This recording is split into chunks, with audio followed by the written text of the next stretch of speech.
안녕하세요. 오늘도 사연 살롱을 찾아주셔서 감사합니다. 저는 30대 헤어 디자이너로 일하는 여자입니다. 저희 가게에 오시는 손님 중에 이곳 사연글을 자주 보시는 분이 한 분 계세요. 처음엔 손님의 권유로 함께 사연글을 봤는데 이젠 제가 찾아보게 되었고, 그렇게 사연글을 듣다 전 저의 잊지 못할 20대의 일이 떠올라 이렇게 조심스레 사연을 적어봅니다. 부모님이 중학교 1학년 때 이혼을 하셨어요. 매일매일 전쟁처럼 싸우는 부모님을 보면서 저렇게 살 거면 그냥 이혼을 하지 왜 같이 살면서 서로 못 잡아먹어 안달을까? 하며 이해를 못했습니다. 그 즈음이 제가 사춘기였는데 하나뿐인 딸의 사춘기보다 당신들의 치열한 싸움이 중요했던 부모님은 저는 안중에 없었어요. 그때 전 철이 빨리 들었는지 사춘기도 집안 분위기 봐가며 부릴 수 있는 거라는 생각을 하게 되었습니다. 주변 어른들은 저에게 주인은 다른 애들이랑 다르게 철이 들어 예쁘네. 부모님이 참 좋아하시겠다. 라며 모르는 소리를 가끔 하셨고, 전 그럴 때마다 그냥 미소만 살짝 보이고 그 자리를 피해버렸어요. 저희 아빠는 건설 현장에서 일하는 노동자였고, 엄마는 동네 제법 큰 마트에서 아르바이트를 하고 계셨죠. 두 분의 싸움의 원인은 늘 돈이었어요. 집에서 살림만 하던 엄마가 아르바이트를 하게 된 계기도 역시 그 돈 때문이었거든요. 다른 집 남자처럼 다달이 월급을 가지고 와야 나도 날짜를 맞춰가면 살림을 하지. 이건 뭐 들쑥날쑥 돈도 왔다 갔다 도저히 불안해서 살 수가 있나? 이렇듯 두 분의 싸움은 저희 아빠가 월급을 제때 그리고 일정하게 가져오지 않은 것이 원인 같아 보였습니다. 그 뒤로 몇 년간 더 치열한 부부싸움을 하시다 부모님은 결국 이혼을 하셨어요. 저희 엄마는 저에게 자기 몸 하나 건사하는 것도 힘드니 저는 아빠와 살라고 말하고는 자기 집만 챙겨서 집을 나갔고, 전 충격에 빠지게 되었어요. 엄마와 아빠가 이혼할지 모른다는 생각은 어릴 때부터 했지만 전 당연히 엄마가 절 데리고 나갈 거라고 생각했거든요. 그날 이후 저희 집은 아빠와 저 둘만 남았어요.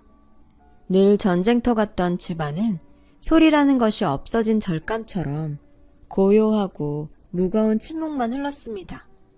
아빠는 제가 딸이라 그런지 저를 조금 어려워하셨어요. 이상하리만큼 다른 지역 공사를 많이 하셨고, 그래서 저는 혼자 집을 보는 날이 많게 되었어요.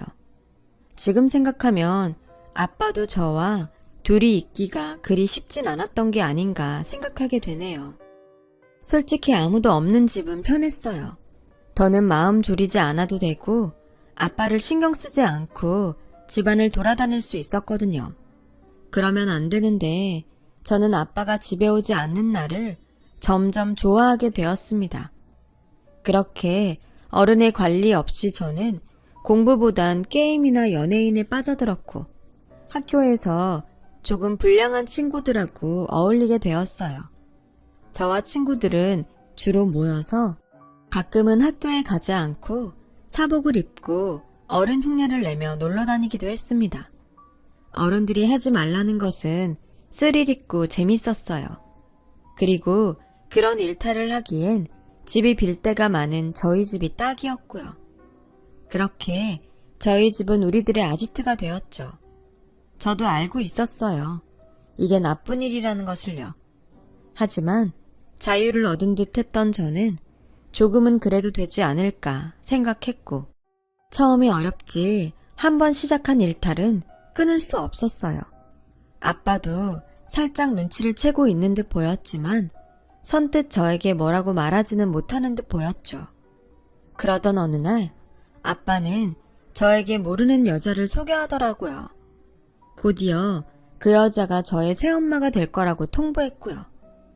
저는 예상하지 못한 일이라 당황했는데, 그런 저를 보며 새엄마가 될 여자는 너 생각보다 귀엽게 생겼구나. 잘 부탁해. 라며 저에게 먼저 손을 내밀었어요. 그 손을 잡지 않았어요. 그리고 제가 할 수 있는 최선의 반대를 했어요. 하지만 그런 저의 반대는 아무런 소용이 없었고 전 아빠의 결혼식에 참석해야 했어요. 저희 친엄마는 아빠의 재혼 소식을 어떻게 들었는지 저에게 이혼하고 처음으로 연락을 하셨어요. 그러고는 새엄마라는 사람은 어떤 여자냐며 꼬치꼬치 캐물었는데요. 전 그런 엄마에게 그냥 나도 엄마랑 살면 안 돼? 아빠 집에 안 들어오는 날도 많은데 모르는 아줌마랑 어떻게 둘이 있어? 라고 동문서답하며 애원했죠. 엄마는 예상대로 형편이 여의치 않아 힘들다며 혹시 새엄마가 괴롭히면 언제든지 연락하라고 말하곤 전화를 끊었어요. 그리고 제가 걱정했던 대로 아빠의 부재 속에 새엄마와 저 둘만 집에 있는 나날이 되었습니다. 어느 날 전 그 상황을 피하고자 저녁에 친구 집에 가서 잘 생각으로 간단히 짐을 싸서 방에서 나왔어요. 새엄마는 그런 저에게 어딜 가냐며 제 가방을 낚아챘습니다. 네 아빠한테 들었어.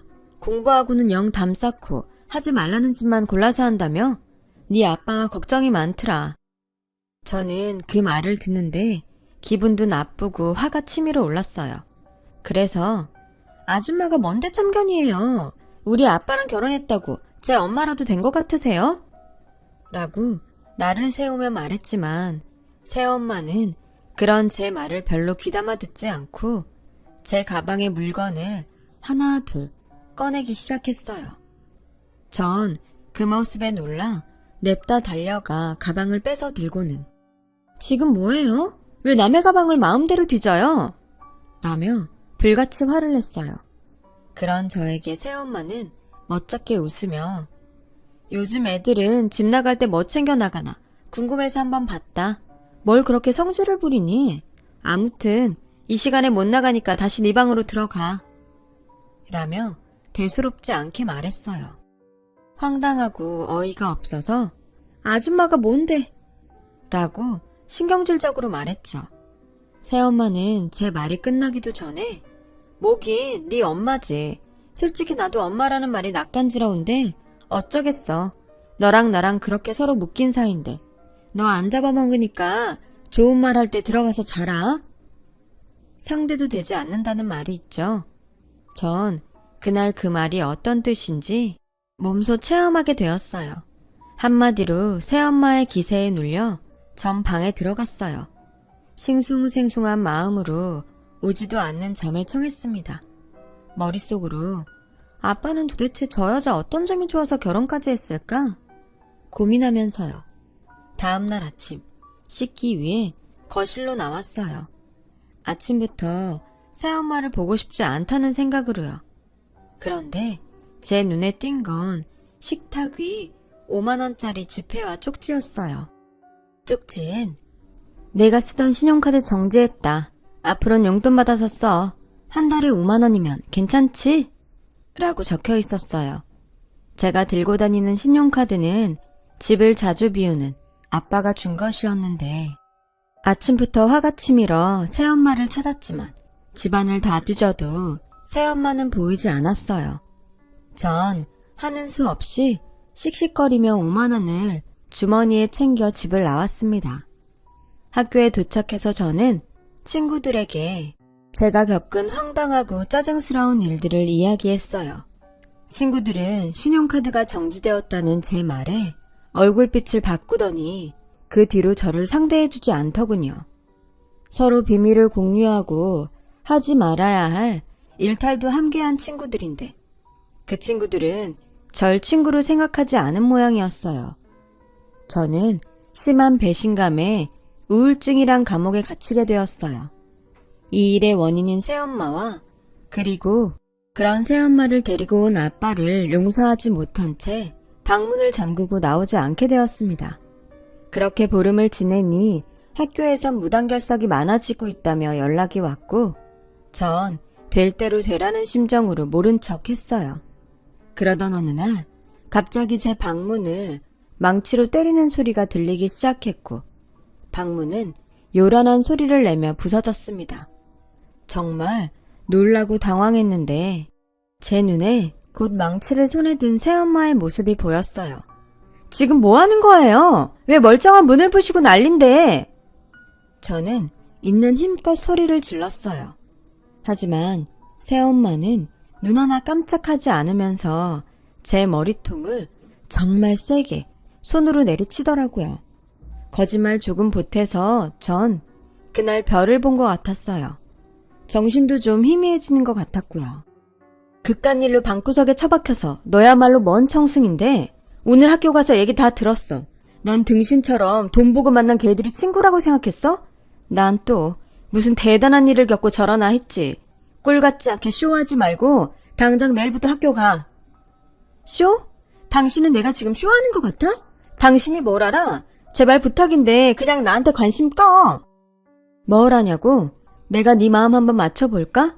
너 배신감에 성질났다가 내가 뭘 할 수 있나 무기력해지고 앞으로 학교에 어떻게 다닐까 걱정되다가 짜증나서 그냥 다 포기하고 싶고 친엄마한테 같이 살자고 하고 싶지만 다시 버림받을까봐 무섭지? 저는 아무 말도 하지 못했어요. 무슨 쪽집게 무당처럼 제 마음을 술술 읊는데 얼굴이 다 화끈거리기 시작했어요. 그런데 그 뒤에 새엄마의 말은 저를 더욱 당황하게 했습니다. 나도 다 겪어봐서 알아. 엄마라고 생각하지 않아도 돼. 그냥 네가 지금 겪는 일들 미리 먼저 겪은 사람이라고 생각해도 된다고. 싸가지 없게 굴어도 되니까 보는 사람 짜증나게 숨지 마. 그래봤자 네 손해야. 전 눈물이 나왔어요. 제 마음속이 모두 까발려진 듯한 기분에 그냥 눈물만 마구 났습니다. 당당하게 내일 학교 가. 그리고 필요하다면 너 학교 끝날 때 내가 교문 앞에서 기다려줄게. 내가 그년들 가만 안 둘 거야. 새엄마는 화를 내는 듯 장난을 치는 듯 제 앞에서 오버하며 큰 소리로 말했고 전 눈물이 계속 나는데 저도 모르게 웃음이 나왔어요. 이제 좀 웃네. 왜? 이제 네 편 하나 생긴 것 같아서 마음이 놓여? 사실 내가 너한테만 얘기하는 건데 나 학교 다닐 때 장난 아니었다. 어줍잖게 각 잡던 애들도 내 앞에선 쩔쩔 맸어. 너 지금 네 뒤에 얼마나 든든한 백이 있는 건지 모르지? 안 그래도 모범생은 아니겠지. 짐작은 하고 있었어요. 뭐? 암튼 나 믿고 학교 가서 걔네들한테 하고 싶은 거 다 하고 와. 찌질하게 눈치 보지 말고. 정말 하고 싶은 거 다 해도 돼요? 그렇다고 경찰서는 가지 말자. 내가 아주 그런 서자로 끝나는데 별로 안 좋아해. 저와 새엄마는 동시에 웃었습니다. 전 그날 처음으로 새엄마의 웃는 얼굴을 봤어요. 친엄마한테도 느껴보지 못한 내 편이라는 기분에 제 마음은 부서진 제 방문처럼 새엄마에 대한 마음의 문이 부서지기 시작했죠. 다음날 용기를 내서 학교에 갔어요. 함께 쓰리를 맛봤던 친구들은 저를 툭툭 건드리며 괴롭히기 시작했고 새엄마 말처럼 기죽지 않은 채 더욱 눈에 힘을 주며 꿀리지 않으려 노력했습니다. 그리고 수업이 끝나 학교를 나서는데 운동장에서 친구들이 저에게 다가와 이렇게 말했어요. 카드는 정지됐어도 돈은 들고 다니지? 없는데. 야, 내가 그 말을 믿을 것 같아?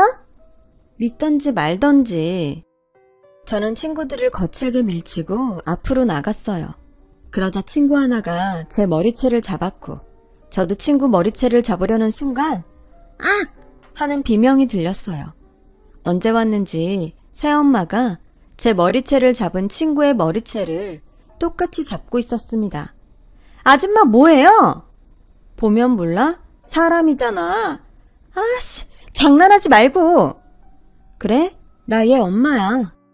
친구들은 일제히 표정이 굳었고 새엄마는 친구들을 자기 앞으로 끌어와 뭐라고 말하는 듯 보였는데 친구들은 얼굴이 사색이 돼서는 도망치듯 교문을 빠져나가더라고요. 뭐라고 했길래 쟤들이 저렇게 도망가요? 별말 안 했어. 앞으로 너 건드리면 내가 여기에다 지나가는 사람들 다 보게 이름이랑 학년 반, 빨간색으로 써서 플랜카드 달아놓는다고 했지. 전 웃음이 나왔어요. 새엄마의 엉뚱하지만 저를 위해주는 그 마음이 고맙게 느껴지기 시작했죠. 그 후로 저와 새엄마는 조금씩 마음의 거리를 좁혀갔고, 모르는 사람은 저와 새엄마가 정말로 모녀 사이로 착각할 정도로 가까운 사이가 되었어요. 그렇게 저는 중학교를 졸업해 고등학교 3학년을 마쳤습니다. 아빠는 대학 진학을 하라고 했지만 등록금이 한두 푼도 아니고 서울에 있는 대학에 갈 성적도 아닌지라 대학 진학 대신 미용학원에 다니겠다고 했어요. 하지만 아빠는 우리나라에선 대학을 나오지 않으면 사회생활을 할 수 없다고 강하게 반대를 하셨고요. 그때는 형편도 어려우면서 대학 진학을 강요하는 아빠가 이해가 되지 않더라고요. 결국 저희 부녀는 심하게 부딪히게 되었습니다. 원래 최씨 고집은 알아준다고 아빠와 전 한치의 양보도 없이 대립했어요. 그런데 의외의 복병으로 등장한 새엄마는 왜 애 인생에 이래라 저래라 하지?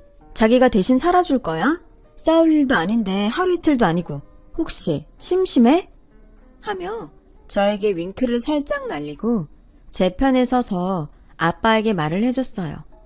순간 아빠는 헛기침을 몇 번 하고 민망한지 담배를 가지고 밖으로 나갔고, 새엄마는 저에게 자기 신용카드를 주며 내일 학원에 가서 등록하고 오라고 했어요. 그때 처음으로 고맙다고 이야기했고, 새엄마는 웃으며 열심히 하라고 말해 주었어요. 전 그렇게 사회에 첫 발을 내디뎠어요. 미용실 막내 스텝으로 청소부터 가게의 모든 잡일은 제 몫이었고, 아침부터 저녁까지 다리가 퉁퉁 부을 만큼 전 열심히 했어요. 그리고 모두 퇴근하면 청소와 함께 커트 연습과 파마 마는 연습을 거의 매일 했는데, 그러던 어느 날 처음 본 손님이 가게 문을 두드렸습니다. 혹시 지금 머리 자를 수 있어요? 죄송해요. 저희 영업시간이 끝났어요. 내일 오전이나 아니면 저녁 8시 이전에 다시 방문해주세요. 죄송한데 제가 내일 중요한 미팅이 있어서요. 지금 꼭 잘라야 하는데 이렇게 부탁드려도 어려울까요? 죄송합니다. 이미 디자이너 선생님들이 모두 퇴근하셨어요. 아, 그래요? 죄송하지만 그쪽은 디자이너가 아니신가요? 네, 전 아직 스텝이라서. 전 말끝을 흐렸어요. 딱히 그럴 이유는 없었는데도요. 그러자 남자는 제 손에 든 가위를 가만히 쳐다보곤 이렇게 말했습니다. 괜찮으니까 단정하게만 좀 부탁할게요.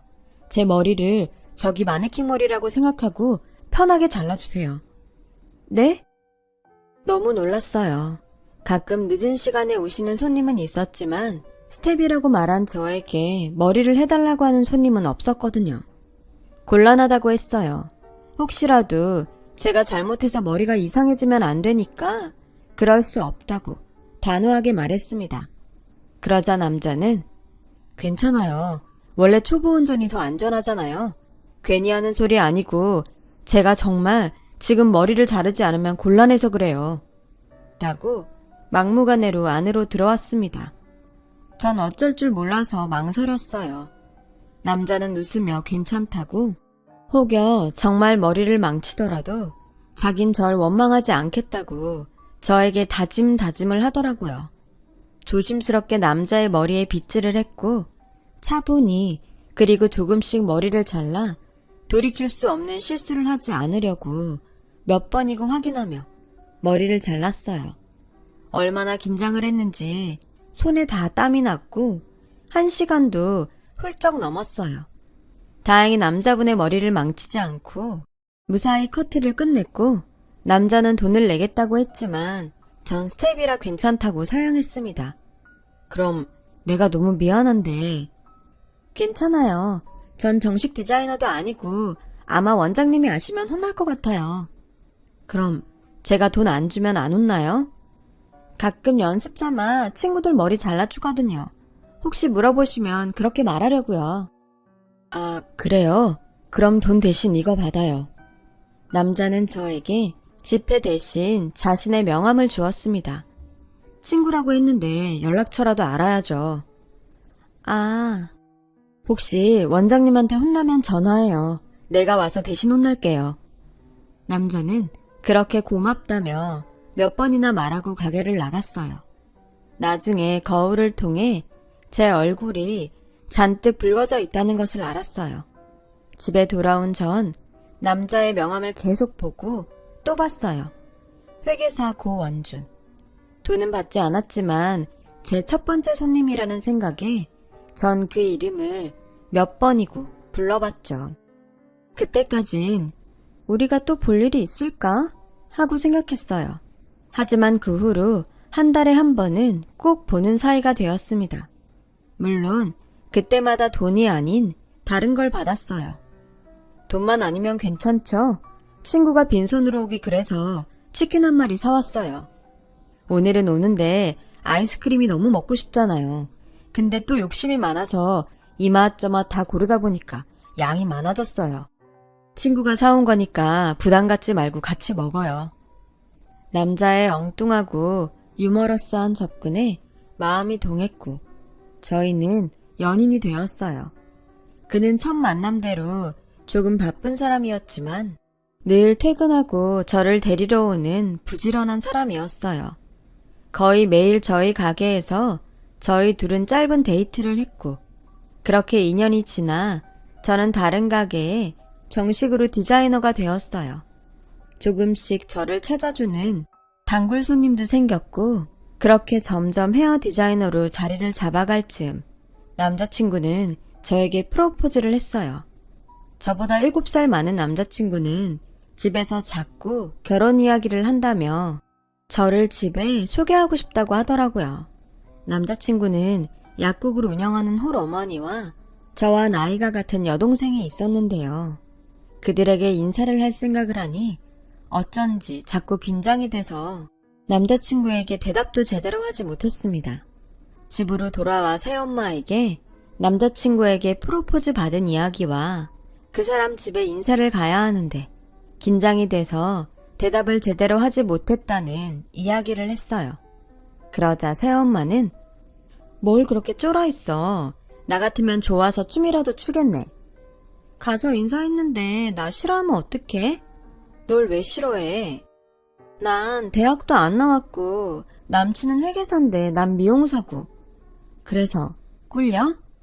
좀... 둘 다 사짜 직업인데 뭘 꿀려? 농담해? 회계사랑 미용사가 같은 급은 아니잖아. 그게 뭐 직업의 급이 어딨냐? 다 먹고 사는 직업이지. 새엄마는 늘 그렇듯 단순하지만 확실하게 저의 등을 밀어주었어요. 그 말에 용기를 얻어 남자친구의 가족들을 만나러 그의 어머니 댁에 갔습니다. 어서 와요. 우리 원준이가 결혼할 아가씨를 데리고 온다고 해서 내가 얼마나 기다렸는지 몰라요. 안녕하세요. 최주희라고 합니다. 걱정과 달리 남자친구의 어머니는 저를 반갑게 맞아주셨어요. 저랑 동갑인 여동생은 약속이 있어 다음에 봐야 할 것 같다고 했고 저희는 어머니가 차려준 저녁상 앞에 앉았죠. 깔끔하고 멋들어지게 잘 차려진 음식 앞에 저는 입을 딱 벌리고 감탄을 했어요. 그런 제 모습에 그의 어머니는 고운 미소를 보내주셨어요. 그 순간 저는 괜한 걱정을 했구나 하며 안도감이 들더라고요. 그렇게 단란하게 맛있는 저녁 식사를 이어갈 즈음 집 현관문 열리는 소리가 들리며 남자친구의 하나밖에 없다는 여동생을 만나게 되었습니다. 그리고 전 눈앞이 캄캄해졌어요. 남자친구의 여동생은 한때 저와 일탈을 함께 했고 나중엔 절 괴롭히다 저희 새엄마 때문에 교문 밖으로 도망치던 친구 중에 한 명이었죠. 그 아이도 저도 시간이 조금 지났지만 분명 서로를 알아봤고 저희 둘은 아무 말도 하지 못한 채 놀란 얼굴로 서로를 쳐다봤어요. 최주희? 은하야, 오랜만이다. 저희 둘은 어색하게 인사를 했고 남자친구와 그의 어머니는 신기한 인연이라며 호들갑을 떨었어요. 시간이 어떻게 흘러가는지도 모른 채 표정을 잃고 어색한 미소만 동동 얼굴에 띄었습니다. 어디 불편해? 남자친구는 제 안색이 별로라며 걱정했고 그의 어머니는 방에 들어가 물과 알약을 가져오시며 내가 종종 소화 안 될 때 먹는 거예요. 라고 말씀하셨어요. 약으로 해결될 일이 아닌데. 그래도 약을 받아 먹고 곧 그 집을 나왔어요. 그리고 저를 집에 바래다 주겠다는 남자친구에게 저와 은하의 사이를 이야기했죠. 남자친구는 놀라는 눈치였어요. 남자친구의 말을 들으니 그 친구는 집에서 순하고 겁도 많은 막둥이였고 그런 일은 상상조차 할 수 없는 일이라며 제 말을 믿지 못하는 눈치였죠. 전 집에 와서 괜히 이야기했나 싶었어요. 남자친구 집에 인사를 다녀온 것을 아는 새엄마는 궁금한 눈치였는데 차마 그때 날 괴롭히던 애가 남자친구의 동생이라는 말은 못하겠더라고요. 그리고 다음날 저는 뜻밖의 남자친구 어머니의 전화를 받게 되었습니다. 내가 일하는데 전화해서 미안해요. 내 마음이 조금 급해서 혹시 이따 오후에 잠깐 볼 수 있을까요? 내가 할 이야기가 있어서. 올 것이 왔구나 싶은 생각에 알겠다고 했어요.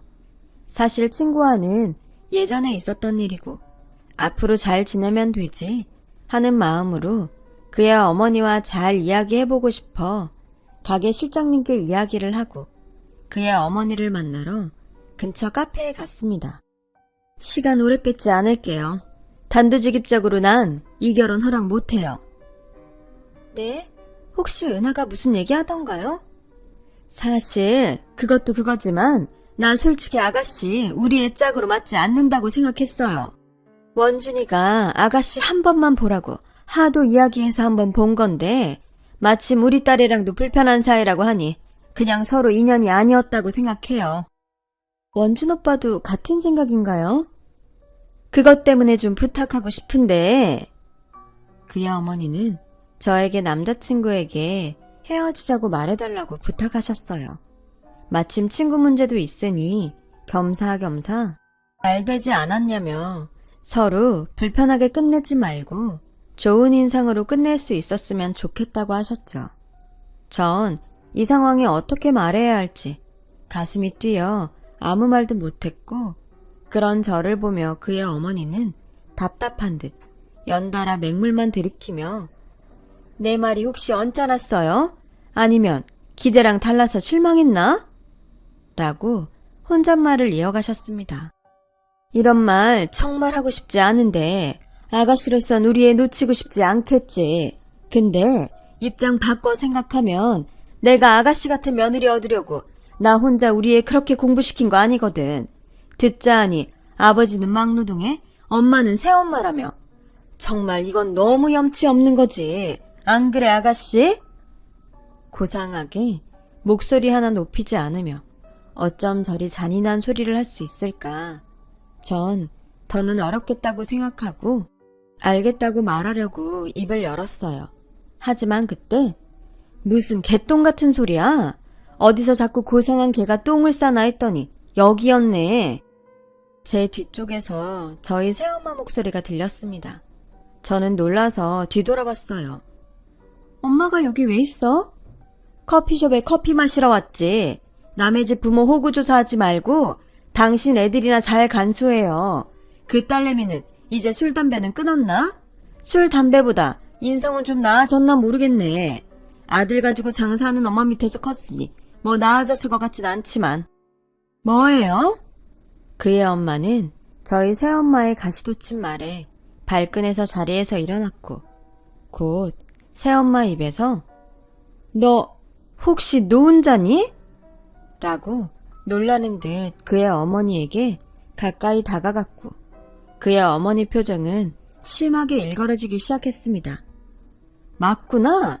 남의 남편 뺏어서 도둑 결혼했다고 하더니 야 내가 더 싫다. 그 남편 결국 본처한테 다시 돌아갔다고 하던데 어디 남의 귀한 딸한테 막말이야. 귀한 딸? 너야말로 위선 떨지 마. 네 친딸도 아니잖아. 그리고 귀하긴 뭐가 귀해? 고작 남의 머리나 만지면서 푼돈이나 버는 주제가? 너 말 다 했어? 고작 아들 가지고 장사하는 주제 지금 뭐라는 거야?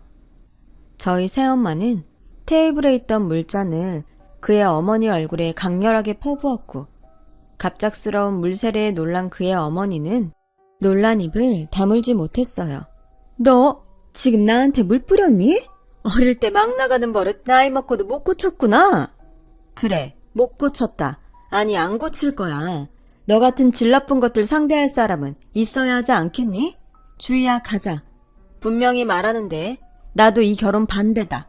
시어머니 자리가 영 구려서 차마 내가 널 그 집에 못 보내겠다. 전 새엄마의 손에 끌려 카페를 나왔어요.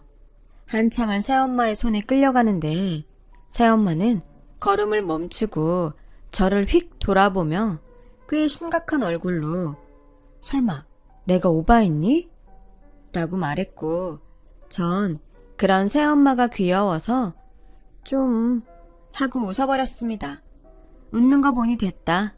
세상에 남자는 많고 넌 충분히 훌륭하니까 더 좋은 사람 만날 수 있어. 그니까 나 원망하지 마라. 말을 마친 새엄마는 민망한 듯 빠른 걸음으로 앞만 보며 걸어갔어요. 전 그때 왜 아빠가 새엄마와 결혼을 했는지 알 것 같았고 달려가 새엄마의 손을 잡았습니다. 같이 가. 남의 혼사길 막아놓고 지금 주랭랑 치는 거야? 너랑 나랑 남이냐? 그리고 나 원래 걸음 빠르거든. 새엄마는 웃으며 계속 빠른 걸음으로 걸었고 제 손은 더욱 꼭 잡아주었습니다. 아직도 그때를 생각하면 입가에 미소가 번지는데 1년 전 새엄마는 원래 성격처럼 씩씩하고 용감하게 차도에서 어린 아이를 구하다가 세상을 떠났어요. 아이는 다친 곳 하나 없이 말짱했는데 전 세상에서 가장 멋진 엄마를 잃었습니다. 아빠도 저도 새엄마의 빈자리가 너무 커서 1년이 지난 지금도 새엄마의 이야기를 하면 서로 눈시울부터 붉히곤 하는데요. 이 자리를 빌어 짧게 하늘에 있는 새엄마에게 이런 말을 꼭 하고 싶어요. 너무너무 그리운 우리 엄마. 엄마가 늘 이야기하던 대로 숨지 않고 당당하게 살게. 다음 생에는 진짜 모녀 사이가 되길 바라며 엄마를 너무 닮고 싶은 딸 주희. 끝으로 사랑하는 이와 소중한 시간 많이 나누시길 바라며 지금까지 제 이야기 들어주셔서 감사합니다. 여러분, 사연 댓글에 응원과 현명한 조언 부탁드려요. 좋아요와 구독은 저에게 큰 힘이 됩니다. 오늘도 좋은 일 가득하세요.